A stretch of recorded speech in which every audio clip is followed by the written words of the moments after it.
Good morning, Tony Dattino, doing my Live with Tony. I am the founder of the USA Memory Championship and the chairman of the event.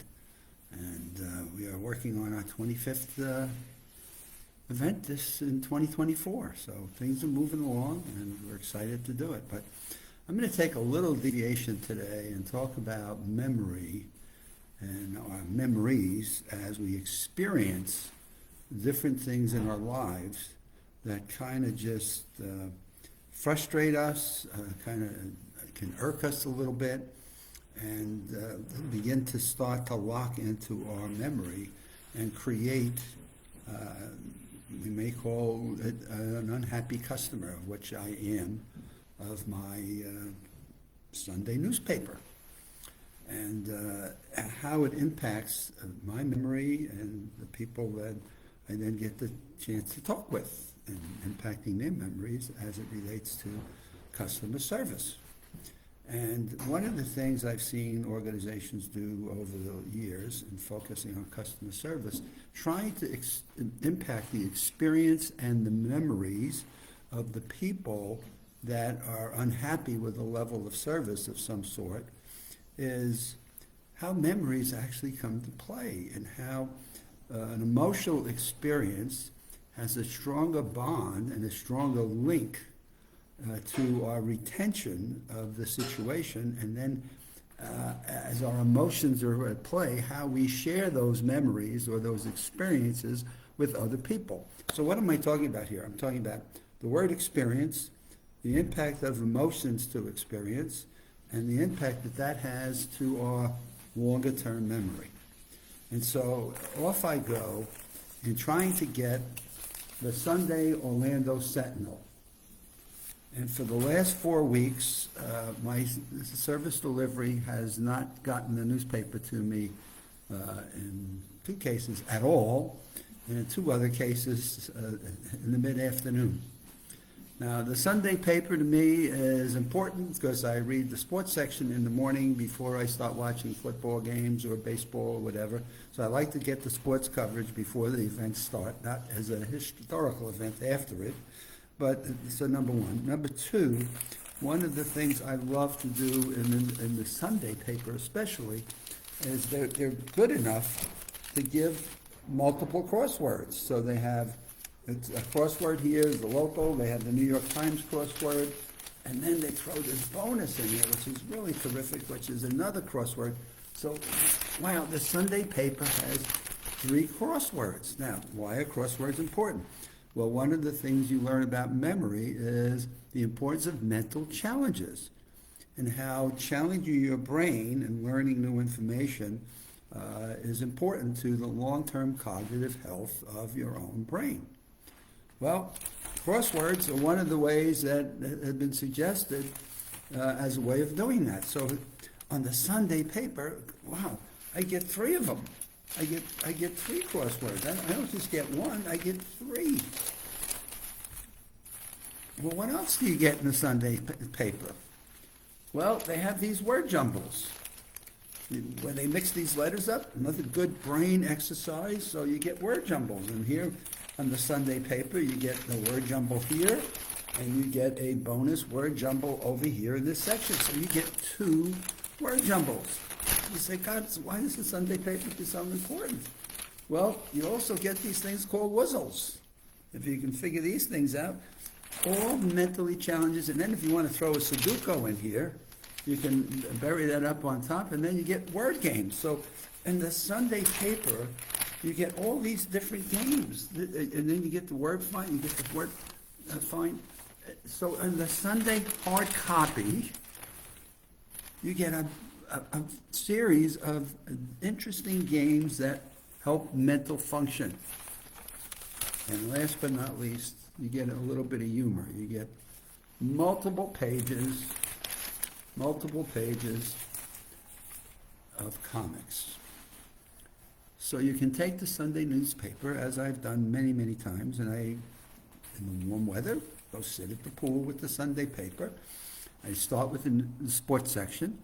I then read the local news and say, hey, what's going on here in terms of our news? And then I do the crosswords. I'll take one, I'll do one of the big ones, that might take me an hour. Then there's a New York Times crossword. That takes me a little bit longer. Most times I don't even finish it.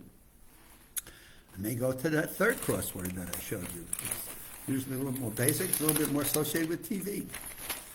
Names and clusters. The point of the matter is, I take a hard copy newspaper with me, and I sit at the pool and enjoy the sun, and I'll take a swim in the middle of it all, in the paper, having the hard copy. So my problem is, for the last 4 weeks, I haven't gotten the newspaper. 4 times, not at all, in the morning. 2 times I got it late in the afternoon, which doesn't do me a lot of good when I'm going to the pool at 11 o'clock in the morning. But when I call the customer service people, this is where I start to go crazy. And I almost can recite their script, because as I've kept calling every week to say, I still do not have my Sunday paper, they tell me I can go access it digitally.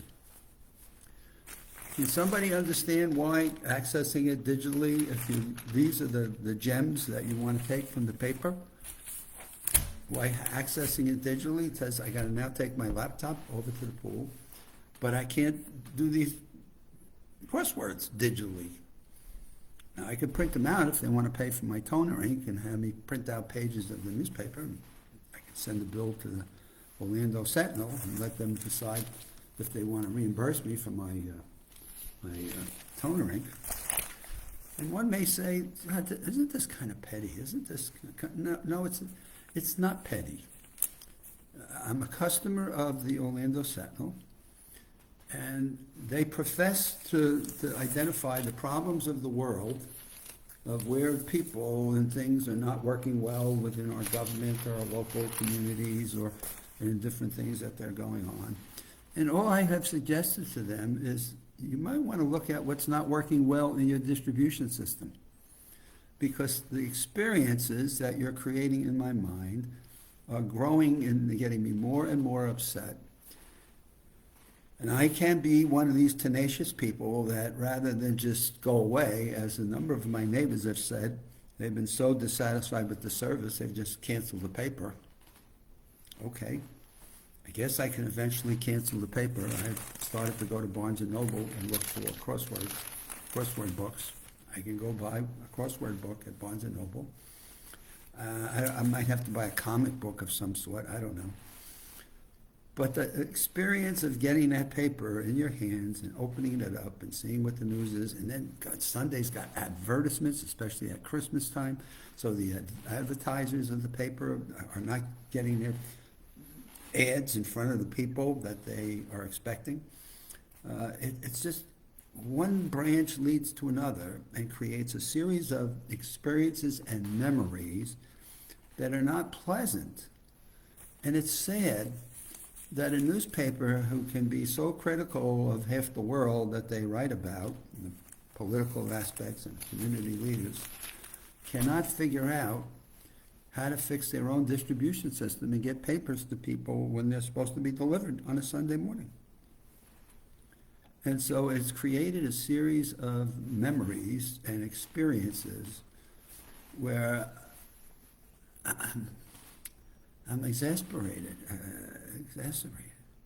Exasperated? Yeah, I guess that's the right word. Oh, geez, I'm out of my league here. And it just makes me wonder, how does a newspaper who has got opinions about everything in the world but themselves not see in the mirror they need to do something to get this fixed? Because it's impacting the experiences of their customers. It impacts then that which they discuss and talk about with their colleagues, social friends, and peer groups, which impacts then who else wants to buy the newspaper, or who wants to put up with the frustration. As a number of my friends have said, when I'm colleague and with them and talk, they said, God, why do you put up with it? Just cancel the paper and go buy a crossword puzzle book. And you wonder why newspapers have had such a hard time over the last 10 years, and ability to stay alive, and how many of them have gone digital and lose some of those little nuggets and that gems that cause me to want to renew my subscription every time it comes up for renewal. So all of this now goes back to, you can sense my emotion of frustration. And God, when I'm talking to these robots, as I call them, on customer service, and they just repeat the same script, I ask them, can you listen to me without reading your script? And what I always love is they are so wonderful. Yeah, well, thank you for your call. Really, I'd rather not make the call. In fact, there are a few times I've called and say, gee, I want to just say thank you, I've gotten in a newspaper. But my golly, memory, experience, emotions, big picture, cognitive function. So I have to learn how to just simmer it down, deal with the situation as best as I can. And I've offered my consulting service to the newspaper to say, I'll come in and do a day worth of consulting for free and see if we can help figure out what's broken in your distribution system, though you may have done it already and may not be effective at getting it resolved. And maybe I can give you a tip. Anything to get a Sunday newspaper so I can go to the pool or go sit out on my back porch and enjoy a crossword puzzle, a word jumble, a word find, and read about the sports of the day. I'm willing to do that. And I don't know how much more I can offer than that, because I think somebody in the world has got to be able to figure out how to get a local newspaper to figure out how to get its distribution fixed. A little bit off course for what my normal Live with Tonys are about, but I keep thinking about my memory, my emotion, my experience, all of the things that package into a customer experience, into an organization. And I don't think any of us want to talk to robots that just read off scripts to what they're supposed to say without even hearing or listening to what their customer or client is really trying to tell them. And that's my Live with Tony for today. And God knows I'll give you posted from week to week as to, does my Sunday newspaper come in the morning so I can read the sports section before the day's sporting events take place. Have a good day. We'll see you back here on Friday. Off to a Connections Brain Fitness luncheon today for the Christmas holiday. So looking forward to meeting some really awesome people at lunch today.